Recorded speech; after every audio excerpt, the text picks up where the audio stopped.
Hello friends, welcome back to my vacancy tech channel. और आज देख सकते हैं एक और ज़िले से वैकेंसी आ गई है चौकीदार पद के लिए। कार्यालय उपायुक्त सह जिला दंडाधिकारी रांची। ठीक है, और ये विज्ञापन संख्या जो है आपका 01/2024। ठीक है, और इसमें जो आपका जो फॉर्म भरने की जो अंतिम तिथि रखी गई है वो रखी गई है आपका 25 अगस्त। ठीक है, और आपको जो फॉर्म भर के 25 अगस्त तक आपको भेज देना है। ठीक है, इस वीडियो में हम लोग डिटेल से जानेंगे कितने पदों पर वैकेंसी आई हुई है और कैटेगरी वाइज कितनी कितनी वैकेंसी आई हुई है, और इसमें क्या क्या डॉक्यूमेंट्स मांगा गया है, क्या क्या चीज़ इंपॉर्टेंट्स है। इस वीडियो में सारा चीज़ हम लोग डिटेल्स में जानेंगे। अगर आप इस चैनल पर नए हैं तो प्लीज़ लाइक एंड सब्सक्राइब करना ना भूलें। तो फ्रेंड्स, यहाँ पे आप देख सकते हैं टोटल जो है रिक्त पदों की जो संख्या है 311, जो कि अच्छी खासी वैकेंसी आई हुई है। लेकिन अनुकंपा हेतु जो है आपका सीट कुछ रिजर्व रखा गया है। जैसे यूआर कैटेगरी से 9 सीटें जो है वो रिजर्व करके रखा गया है। एसटी के लिए जो आपको 5 सीटें रिजर्व करके रखा गया है। और इसमें आप देखेंगे जो एससी कैटेगरी से हैं एक भी सीट नहीं है। ठीक है, और आप ओबीसी कैटेगरी से एक भी सीट नहीं है, और ये आपका इसमें भी एक भी सीट नहीं है, जो कि ये BC2 का है। और ये जो है आपका EWS वालों के लिए, EWS वालों के लिए देख सकते हैं आपका टोटल जो है 2 सीटें। ठीक है, आपका जो टोटल जो रिजर्व करके जो सीटें रखी गई है वो है आपका टोटल 16 सीटें। ठीक है, और इसमें देखेंगे कि जो वास्तविक रिक्त जिस पर आवेदन आमंत्रित की जा रही है, ठीक है, जो मेन आपका जो वैकेंसी है जिस पे आपका नियुक्ति होनी है, ये है आपका यूआर कैटेगरी से आपका जो है 72 पोस्ट है, और एसटी कैटेगरी से 94 पोस्ट है। एससी कैटेगरी से एक भी पोस्ट नहीं है, और BC1 से एक भी सीट नहीं है, और BC2 से आपका एक भी सीट नहीं है। और EWS वालों के लिए सीट जो है यहाँ पे 29 सीट दिया गया है। कुल मिलाकर अगर सीटों की बात करें तो 295 पर वैकेंसी आई हुई है। तो नेक्स्ट जो देखेंगे हम लोग, इसमें शैक्षणिक योग्यता जो क्या मांगा गया है। तो चौकीदार के पद पर नियुक्ति हेतु न्यूनतम शैक्षणिक योग्यता झारखंड राज्य के मान्यता प्राप्त शिक्षण संस्थानों या बोर्ड से 10वीं कक्षा में उत्तीर्ण होना अनिवार्य है, तथा अभ्यर्थी को स्थानीय रीति रिवाज, भाषा, परिवेश का ज्ञान होना अनिवार्य होगा। ठीक है, तो आपको जो इसमें जो शैक्षणिक योग्यता जो मांगा गया वो मिनिमम आपका, ठीक है, 10th पास मांगा गया है, और मैक्सिमम आप कुछ भी दे सकते हैं। इंटरमीडिएट है, ग्रेजुएशन है। ठीक है, और नेक्स्ट जो है आपका उम्र सीमा जो इसमें रखा गया है, न्यूनतम उम्र सीमा जो रखा गया है वो 18 वर्ष रखा गया है। और अधिकतम उम्र सीमा जो इसमें रखा गया है यूआर कैटेगरी से 35 ईयर्स रखा गया है, और ओबीसी कैटेगरी से 37 ईयर्स रखा गया है। और महिलाएं जो हैं जो अनारक्षित हैं, पिछड़ा वर्ग से हैं और अत्यंत पिछड़ा वर्गों के लिए वो जो आपका 38 ईयर्स यहाँ पे रखा गया है। और ST SC के लिए जो रखा गया है अधिकतम उम्र सीमा वो 40 ईयर्स रखा गया है। और आर्थिक रूप से कमज़ोर वर्ग के लिए जो है EWS वालों के लिए जो अधिकतम उम्र जो रखी गई है वो 35 ईयर्स रखा गया है। नेक्स्ट जो है आपका सभी श्रेणी दिव्यांग जनों के लिए अधिकतम उम्र सीमा में 10 वर्ष की छूट अनुमान है। ठीक है, PH कैटेगरी वालों के लिए 10 साल की यहाँ पे छूट दी गई है। ठीक है, और मेन चीज़ और जो सबसे ज़्यादा आपका जो इम्पोर्टेंट चीज़ है वो है ये आपका नोट नंबर 7। ठीक है, अभ्यर्थी को संबंधित बीट क्षेत्र का स्थायी निवासी होना अनिवार्य होगा जिस बीट के रिक्त के विरुद्ध वे आवेदन कर रहे हैं। यानी इसका मतलब ये हुआ कि आप जिस बीट क्षेत्र के अंतर्गत आप हैं, आप रहते हैं, उस बीट क्षेत्र के अंतर्गत आपकी वैकेंसी है तो ही आप फॉर्म को भर सकते हैं। किसी अन्य बीट क्षेत्र से आप फॉर्म नहीं भर सकते हैं। और नेक्स्ट जो है आपका अभ्यर्थी को साइकिल चलाने का ज्ञान होना आवश्यक है। और नियुक्ति प्रक्रिया, इसमें जो आपका रिटेन एग्ज़ाम होगा, जो कि रिटेन एग्ज़ाम आपका होगा 50 मार्क्स होगा। ठीक है, जिसमें कि आपको लिखित परीक्षा में जिला से संबंधित सामान्य ज्ञान पूछा जाएगा, एवं भाषा में जैसे हिंदी हो गया, अंग्रेजी हो गया, संस्कृत हो गया। और जनजातीय भाषा में जैसे आपका कौन कौन सा है, मुंडारी है, कुडुक है, खड़िया है, हो है, संथाली है। और क्षेत्रीय भाषा में देखा जाए तो नागपुरी है, पंच परगनिया है, कुड़माली है, बंगला है, उर्दू से ही संबंधित प्रश्न पत्र पूछे जाएंगे। ठीक है। एक आपका तो लिखित जिला से संबंधित सामान्य ज्ञान हो गया, और एक लोकल लैंग्वेज से संबंधित आपका प्रश्न पत्र पूछे जाएंगे। उल्लेखित भाषाओं में से किसी एक भाषा की परीक्षा विकल्प के आधार पर अभ्यर्थी दे सकेंगे, ठीक है। जो भाषा यहाँ पे दी गई है, ठीक है, उसमें से किसी एक भाषा में आप ऑप्शन के रूप में ऑप्शन के आधार पर आप परीक्षा दे सकते हैं, ठीक है। और लिखित परीक्षा में जो आपका जो है मिनिमम 30% लाना अनिवार्य है, ठीक है। यानी कि अगर 50 मार्क्स का एग्ज़ाम हो रहा है, उसमें से आपको 15 मार्क्स लाना अनिवार्य है, नहीं तो आप यहाँ से डिसक्वालीफाई हो जाइएगा, ठीक है। और सफल उम्मीदवारों की जो सूची जो बनाई जाएगी वो 1:3 की संख्या में बनाई जाएगी। जितनी भी टोटल वैकेंसी आई हुई है उसका 3 टाइम्स, ठीक है, फिजिकल टेस्ट के लिए बुलाया जाएगा, ठीक है। और शारीरिक माप की अगर बात किया जाए तो अभ्यर्थियों का जो न्यूनतम शारीरिक माप निम्नलिखित होगा, ठीक है। आपका जो मिनिमम हाइट जो रखा गया है, ठीक है, यूआर कैटेगरी और ईडब्ल्यूएस वालों के लिए जो मिनिमम हाइट रखा गया वो 160 सेंटीमीटर रखा गया है।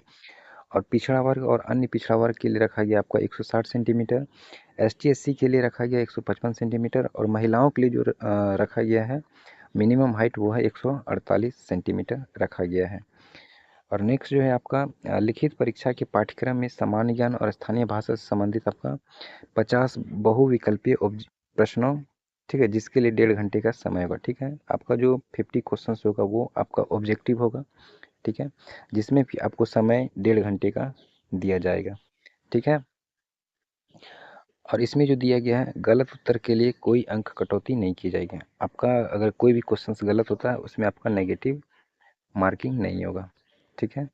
और नेक्स्ट जो है आपका शारीरिक जांच। लिखित परीक्षा में उत्तीर्ण एवं शारीरिक माप में अंकित न्यूनतम शारीरिक मापधारी अभ्यर्थी शारीरिक जांच में भाग लेंगे, ठीक है। ये जो आपका है फिजिकल टेस्ट, ठीक है। और सभी अभ्यर्थियों को 1 मील की दौड़ में भाग लेंगे, मतलब आपका जो रनिंग होगा वो 1600 मीटर का रनिंग होगा। और 1600 मीटर का जो रनिंग में जो रखा गया है, और इसमें जो देखेंगे पुरुषों के लिए जो समय रखा गया है आपको 5 मिनट से पहले या 5 मिनट तक, ठीक है। कोई भी कैंडिडेट अगर कंप्लीट अपना दौड़ पूरा कर लेते हैं तो आपको यहाँ पे 20 मार्क्स दिया जाएगा। और 5 मिनट और 6 मिनट तक के बीच में जो कैंडिडेट रनिंग दौड़ करेंगे उसको 10 मार्क्स यहाँ पे दिया जाएगा। और 6 मिनट से अधिक समय लेने वाले कैंडिडेट को यहाँ पे डिस्क्वालीफाई कर दिया जाएगा।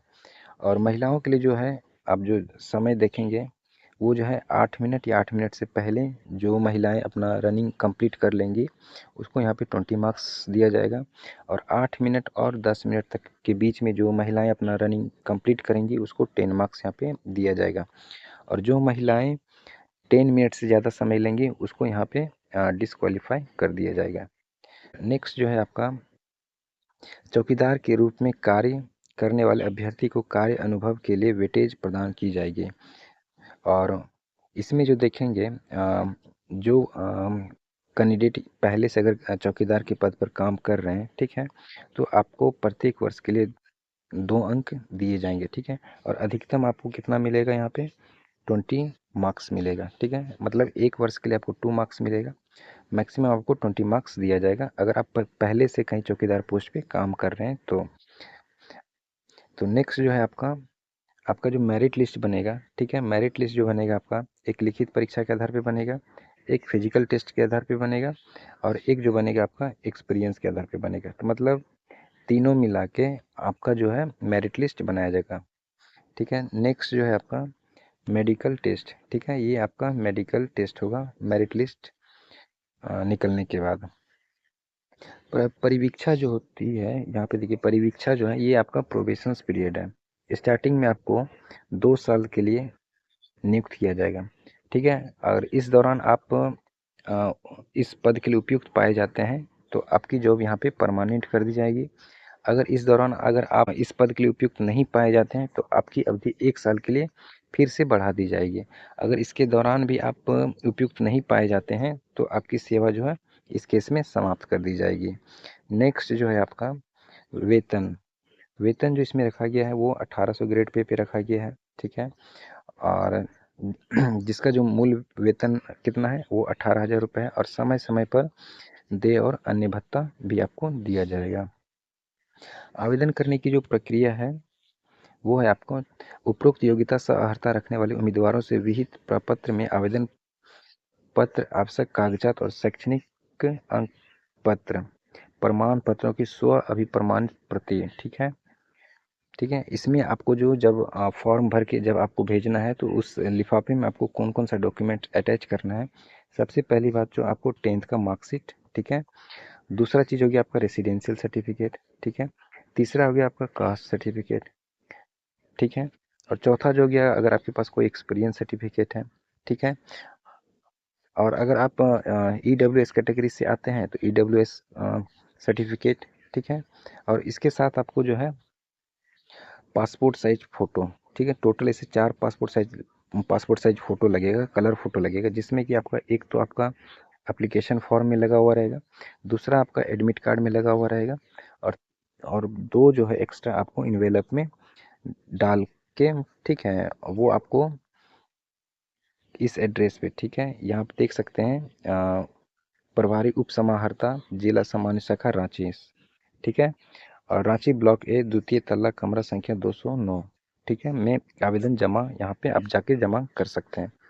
और आवेदन जमा करने की जो अंतिम तिथि रखी गई है वो आपका 25 अगस्त, ठीक है, 2024, ठीक है। और नेक्स्ट जो है आपका आवेदन को बंद लिफाफे में, ठीक है, निबंधित डाक या स्पीड पोस्ट से भेजा जा सकता है। आप इस फॉर्म को भर के आप निबंधित डाक या स्पीड पोस्ट से भी आप भेज सकते हैं, जो कि एड्रेस आपका नीचे दिया गया है। और नेक्स्ट जो है आपका परीक्षा शुल्क, आप यहाँ पे देख सकते हैं जो यूआर कैटेगरी से हैं, जो EWS वाले हैं और जो OBC कैटेगरी से हैं उसके लिए जो परीक्षा शुल्क रखा गया 200 रुपये रखा गया, और ST SC के लिए जो रखा गया आपका यहाँ पे 100 रुपये। ये जो 200 और जो 100 रुपये जो लिया जा रहा है, अगर आप यूआर कैटेगरी से हैं तो आप क्या कीजिएगा 200 रुपये का बैंक ड्राफ्ट बनवा लीजिएगा। और बैंक ड्राफ्ट जो बनेगा ये उपायुक्त रांची के नाम से बनेगा, ठीक है। और अगर आप ST SC से कैटेगरी से आते हैं तो आप 100 रुपये का बैंक ड्राफ्ट जाके किसी भी बैंक में जाके बनवा लीजिएगा, और जो बैंक ड्राफ्ट बनेगा वो उपायुक्त रांची के नाम से बनेगा, ठीक है। और यहाँ पे जो नेक्स्ट जो है आपका जो PH कैटेगरी से हैं और महिलाओं के लिए जो है इसमें, ठीक है, परीक्षा निःशुल्क रखा गया, इसमें कोई भी फीस नहीं लिया जा रहा है, ठीक है। और नेक्स्ट जो है आपका ये ये जो है आपका, ठीक है, आपको फॉर्म फिलअप करके आपको इस एड्रेस पे, ठीक है, प्रभारी उप समाहर्ता जिला सामान्य शाखा रांची, समाहरणालय रांची ब्लॉक ए, द्वितीय तल्ला, कमरा संख्या 209, ठीक है, पिन कोड आपका 834001, इस एड्रेस पे आपको फॉर्म भर के आपको भेज देना है स्पीड पोस्ट के थ्रू, ठीक है। नेक्स्ट जो है आपका ये जो है आपका ये आपका अंचल वाइज जो है आपका वैकेंसी टेबल है, ठीक है, जिसमें आप देख सकते हैं अंचल का नाम है, थाना का नाम है, बीट संख्या, रिक्त बीट का नाम है, और रिक्त बीट से संबंधित जो आपका गांव जो है, और ये है नियुक्ति जो वैकेंट सीट है, ठीक है। और नेक्स्ट जो है ये है आपका ये है आपका एप्लीकेशन फॉर्म, ठीक है। इसको आपको अच्छे से फॉर्म भर के, ठीक है, यहाँ पे आपको फोटो कलर फोटो लगेगा, ठीक है, सेल्फ अटेस्टेड करके लगेगा, और यहाँ पे अपना गृह जिले का नाम भर दीजिएगा, अंचल का नाम, क्षेत्र का नाम, बीट संख्या, ग्राम का नाम, और इस फॉर्म को अच्छे से भर के एक लिफाफे में डाल के, ठीक है, डॉक्यूमेंट्स अटैच करके भेजना है, वो आपको ऊपर में बता दिए हैं, ठीक है। वो सारा डॉक्यूमेंट्स आपको बैन एक लिफाफे में करके आपको उस एड्रेस पे भेज देना है। और नेक्स्ट जो है आपका ये है आपका इसको भी आपको खुद से भरना है, ठीक है, अभ्यर्थियों द्वारा भरा जाएगा, ये आपका एडमिट कार्ड के लिए है, ठीक है। जिसमें कि आवेदित पद का नाम भरना है, आवेदक का नाम भरना है, पिता या पति का नाम भरना है, और यहाँ पे एड्रेस आपको भरना है, ठीक है। यहाँ पे आपको कलर फोटो लगाना है जो कि सेल्फ अटेस्टेड करके कर देना है, ठीक है। और नेक्स्ट जो है आपका ये जो है आपका ये ऑफिस वर्क के लिए, इसको आप ब्लैंक छोड़ दीजिएगा, ठीक है। और अगर ये वीडियो आपको अच्छी लगी हो तो प्लीज़ लाइक एंड सब्सक्राइब करना ना भूलें। Thank you.